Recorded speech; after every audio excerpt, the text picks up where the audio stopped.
আসসালামু আলাইকুম। আজকের আলোচনার বিষয় হচ্ছে ক্যালকুলাস 1 চ্যাপ্টার 21।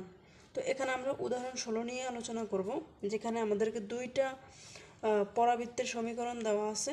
বলছে এই দুইটা পরাবৃত্তের সাধারণ ক্ষেত্রের ক্ষেত্রফল নির্ণয় করো।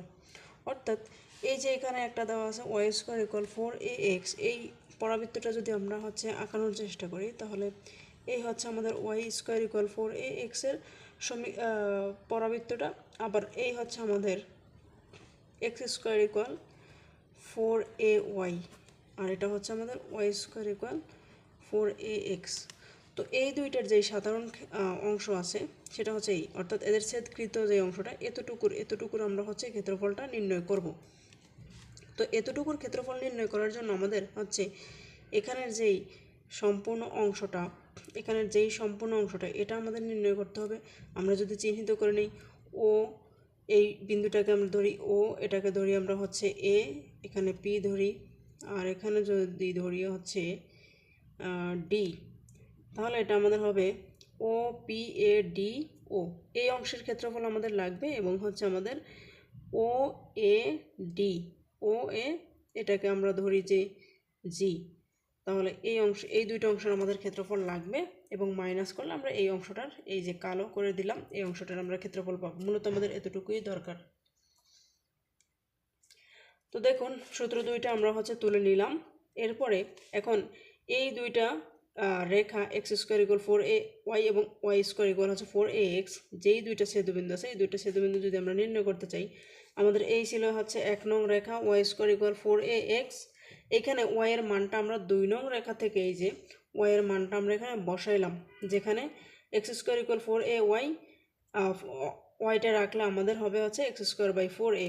এই মানটা আমরা এখানে বসাবো, X square by 4a whole square বসালাম, তাহলে এক্স টু দি পাওয়ার 4, আর নিচে 4a এর উপরে আমরা যদি স্কোয়ার দিই তাহলে 16a square equal 4ax equal, এইখানে এক্স টু দি পাওয়ার 4 রাখলাম, ইকুয়াল এই যে 4a square equal 4a into x, এটা করলে আমাদের 4 ইন্টু 16 আমাদের 64 হবে। 64a স্কোয়ার ইন্টু এ কিউব ইন্টু এক্স।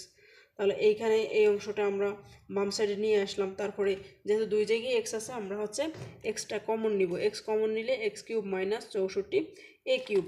তাহলে এই অংশ গুণ আকারে আছে 0, তাহলে আলাদা আলাদা করে দুইটা 0 হয়ে যাবে। এক্স ইকুয়াল 0, আর একটা অংশ আমাদের x cube minus 64a cube equal 0, অর্থাৎ এক্স কিউব ইকুয়াল 64a কিউবকে আমরা লিখতে পারি 4a হোল কিউব। তাহলে এই যে উভয় সাইডে আমাদের যেহেতু পাওয়ার সমান, তাহলে ভিত্তি ইকুয়াল ভিত্তি, অর্থাৎ এক্স ইকুয়াল 4a আমরা লিখতে পারবো। এখন এক্স ইকুয়াল একটা 0 আর একটা বের হয়েছে 4a, তাহলে এক্স এর মান 0টা আমরা যে ওয়াই ইকুয়াল এখানে এক্স স্কোয়ার বাই 4a পাইলাম। এখানে এক্স এর মানটা আমরা একবার 0 বসাবো, একবার 4a বসাবো। তাহলে এক্স ইকুয়াল 0টা এখানে আমরা যদি বসাই, তাহলে এই জায়গায় ওয়াই এর মানটাও 0 পাবো।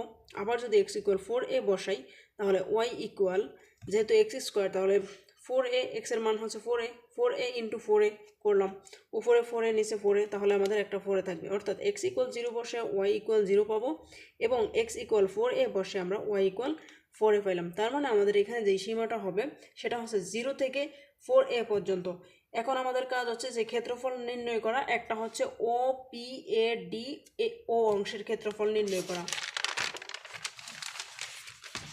তাহলে আমাদের যে ছেদকৃত অংশ সেটা ও এবং এ, দুইটা পরাবৃত্ত পরস্পরকে আমাদের ও এবং এ বিন্দুতে ছেদ করলো। সেই ও এবং এ বিন্দু আমরা পেয়ে গেলাম। এবার আমরা যেই ক্ষেত্রফল নির্ণয় করব প্রথম অংশ, সেটা আমাদের ও পি এ ডি ও অংশের ক্ষেত্রফল a1 ধরলাম, ইকুয়াল ইন্টিগ্রেশন অফ 0 থেকে যে সীমাটা সেটা 4a পর্যন্ত, 0 থেকে 4a ওয়াই ডিএক্স। তাহলে ওয়াই এর মান কি এই অংশের ভিতরে? প্রথম যেই পরাবৃত্তটা ছিল ওয়াই স্কোয়ার ইকুয়াল 4ax, এখানে আমরা ওয়াই এর মানটা বের করে নিলাম, থাকলো 2√a ইন্টু √x। তো বসাইলাম, বসানোর পরে এই যে 2√a, এটা আমাদের ধ্রুবক, সামনে নিয়ে আসলাম। তাহলে এখানে আমাদের √x থাকলো, √x মানে x to the power half বসাইলাম। তো এক্স টু দি পাওয়ার হাফের ইন্টিগ্রেশন করলে আমাদের কি আসবে? X to the power N এর যেই সূত্র ছিল, X to the power N অনুসারে আমাদের ছিল X to the power n+1 by n+1। এই সূত্রের ইন্টিগ্রেশনের এই সূত্র অনুসারে আমরা এটা লিখলাম। তাহলে হাফ প্লাস 1 মানে 3/2, ভাগ 3/2। এবার আমাদের কাজ হচ্ছে এখানে সীমায়ের মানটা বসানো, তাহলে 2√a ইন্টু এক্সের মান হচ্ছে 4a, আমরা বসালাম 4a টু দি পাওয়ার 3/2, নিচে ছিল 3/2। আর এখানে যখন 0 বসাবো তখন এই সম্পূর্ণ অংশটা 0 হয়ে যাচ্ছে, যেহেতু এখানে 0 বসালে এর সাথে এটা গুণ করেছে, উপরে 0 মানে হচ্ছে পুরোটা 0। এবার 2 ইন্টু রুট a মানে হচ্ছে a two the power half, এবং এখানে a টু দি পাওয়ার 3/2 আছে, হাফ প্লাস 3/2, যেহেতু বৃত্তি দুইটা সেম আমরা হচ্ছে সূচকের নিয়ম অনুসারে পাওয়ারটা যোগ করলাম, ইন্টু 4 টু দি পাওয়ার হচ্ছে 3/2। তাহলে এতটুকু করলে half plus 3/2, half plus 3/2, 2 1 plus 4, অর্থাৎ এখানে আমাদের 2 থাকে। তাহলে এই যে a এর উপরে আমাদের পাওয়ারটা হচ্ছে স্কোয়ার, অর্থাৎ 2a square into 4 to the power, এইখানে 3/2 আছে আমাদের, আর যেই 3/2 ছিল এটা সাইডে নিয়ে গেছি, তার মানে বিপরীত উল্টে যাবে, এটা ছিল 3/2, সাইডে নিলে হচ্ছে 2/3, অর্থাৎ গুণাকারে লিখলে। তাহলে এই 2 4 4 টু দি পাওয়ার 1, এখানে আছে 4 টু দি পাওয়ার 3/2, তাহলে 4 to the power 1 plus 3/2 into a square by 3। তাহলে এতটুকু যদি আমরা ক্যালকুলেটরে বসাই দেখবেন যে 32 আসে, তাহলে 32a স্কোয়ার বাই 3। এই ছিল আমাদের হচ্ছে প্রথম যে পরাবিত, সেটার মাধ্যমে নির্ণয়কৃত OPADO অংশের ক্ষেত্রফল।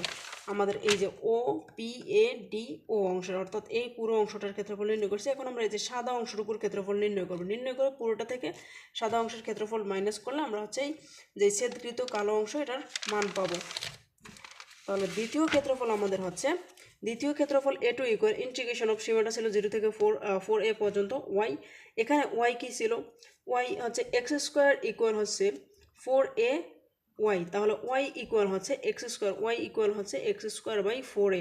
তাহলে আমরা মানটা বসাইলাম 1/4a, আমাদের ধ্রুবক সামনে নিয়ে আসলাম এক্স স্কোয়ার, তাহলে এটাও পূর্বের মতো x to the power n এর যেই ইন্টিগ্রেশন ছিল n+1/n+1, এই সূত্র অনুসারে আমরা হচ্ছে এখানে করব। তাহলে 2 + 1 3/3, তাহলে ইন্টিগ্রেশন চিহ্নটা আমাদের যেহেতু সূত্র বসে ফেলছি উঠে যাবে। এইবার এক্স এর জায়গা আমাদের হচ্ছে একবার 4 বসবে, একবার 0 বসবে, তাহলে 1/4a ইন্টু এক্স এর জায়গায় 4a টু দি পাওয়ার 3/3, আর যদি 0 বসাই তাহলে তো পুরো অংশটাই আমাদের 0 হয়ে যাচ্ছে।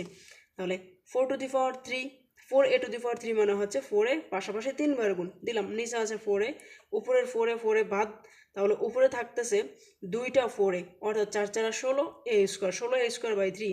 এখন প্রথম আমরা যেই ক্ষেত্রফলটা পাইছিলাম বড় অংশের, এইভাবে যেই বড় অংশের আমরা হচ্ছে ক্ষেত্রফলটা পাইছিলাম, সেই বড় অংশের ক্ষেত্রফলটা নির্ণয় করছি, আর যেই এই অংশটুকুর ক্ষেত্রফল নির্ণয় করছি। এখন ছেদকৃত অংশটুকুর ক্ষেত্রফল নির্ণয় করবো আমরা a1 মাইনাস a2। তাহলে a1 এর মান পাইছিলাম আমরা হচ্ছে 32a স্কোয়ার মাইনাস, আর a2 এর মান পাইছিলাম আমরা 16a স্কোয়ার বাই 3, বসাইলে 3 উপরে 32a square minus 16a square মানে হচ্ছে 16a স্কোয়ার। তাহলে এতটুকু হচ্ছে আমাদের যেই ছেদকৃত অংশ ছিল, সেই ছেদকৃতের অংশের ক্ষেত্রফল, যেটা এরকম ছিল আমাদের, যে এই যে দুইটা রেখা আমাদের, এই হচ্ছে আমাদের ছেদকৃত অংশ। তাহলে সম্পূর্ণ অংশের ক্ষেত্রফল নির্ণয় করলাম এবং সাদা অংশের ক্ষেত্রফল নির্ণয় করলাম, মাইনাস করে আমরা ছেদকৃত অংশের ক্ষেত্রফল পাইলাম।